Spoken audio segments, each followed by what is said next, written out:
Hey, welcome back to Velo News TV. I'm Neil Rogers here in London with CSC rider Dave Zabriskie, and what we're hoping is going to be the first of many installments chatting with Dave throughout the tour. Dave, I understand that it was a bit of a tough selection to even make the CSC Tour team this year. Yeah, I was waiting until just a couple days ago until I got a phone call, so I guess it was a really hard decision on the team's part, but happy to be here. Yeah, you guys obviously have a pretty deep squad, and did that call come from Bjarne Riis then? Yeah. It's got to be tough to keep not only the morale but also the fitness. You know, coming off a race like the Dauphiné, obviously the Tour's highlight for any rider in the season. But at the same time, I mean, you're out there going full throttle, not really knowing whether or not you're going to be racing in July. I mean, do you back it off a bit, or are you still just going full on even while you're waiting to find out? Yeah, the good thing about Girona is there's other guys there, so when you're not motivated, you just go with other people. So I just did rides with other guys, and then but I did back it down a little bit because I did the Giro also, so I think it was fine for me to take it easy. Obviously, the team, we just got through the press conference here, and it's all for Carlos. The team's riding for Carlos. Are you going to try to save a little bit for the time trial stages in this race, or do you anticipate yourself being pretty flogged by the time the time trials come along? It might be, but if I'm not, I'll go for them. All these races really are so I can get good form for mountain biking in the off season. Yeah, I know you enjoy riding the trails out there in Salt Lake City.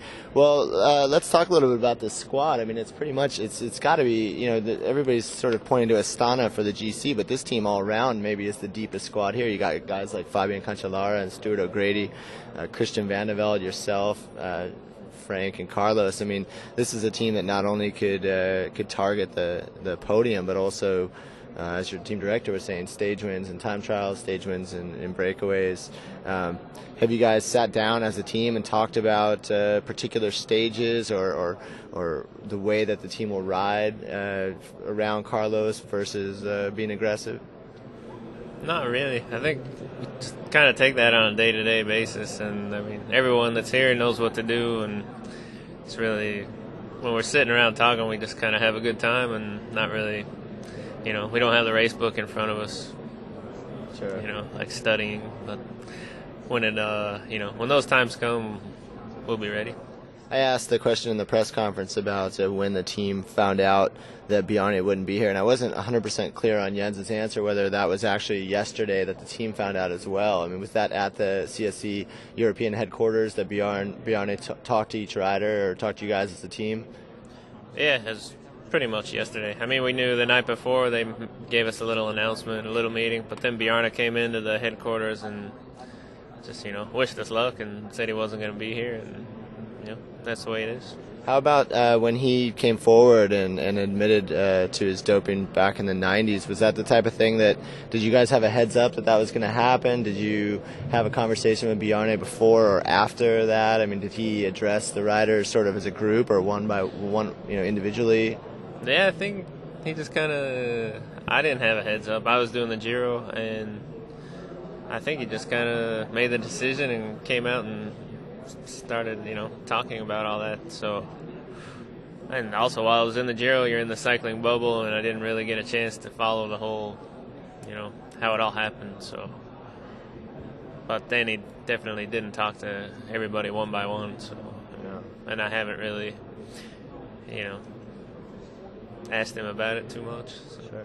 Well, hey, walk us through the next 24 hours up leading into the prologue. What will you do from when you leave here until you take the start ramp tomorrow?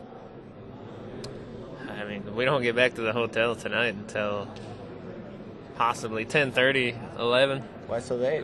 We have the medical check here at 4, and then we have a team presentation that doesn't start until 7. And the traffic here is, you know, ridiculous. So I think we might actually have the dinner here and then drive back, and it's just, so by the time I get back to the hotel, I'll probably just want to try to get some sleep. And then you said in the morning you'll go out and ride the prologue course maybe once or twice?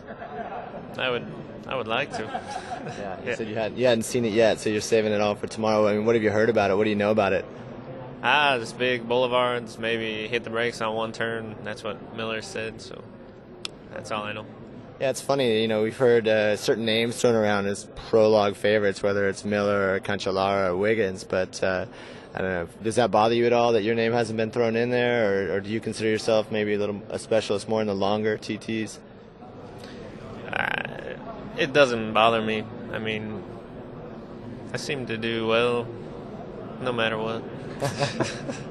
Great. Well, good luck tomorrow. Thanks for the time. We'll be talking to you soon. All right. Thanks. See you.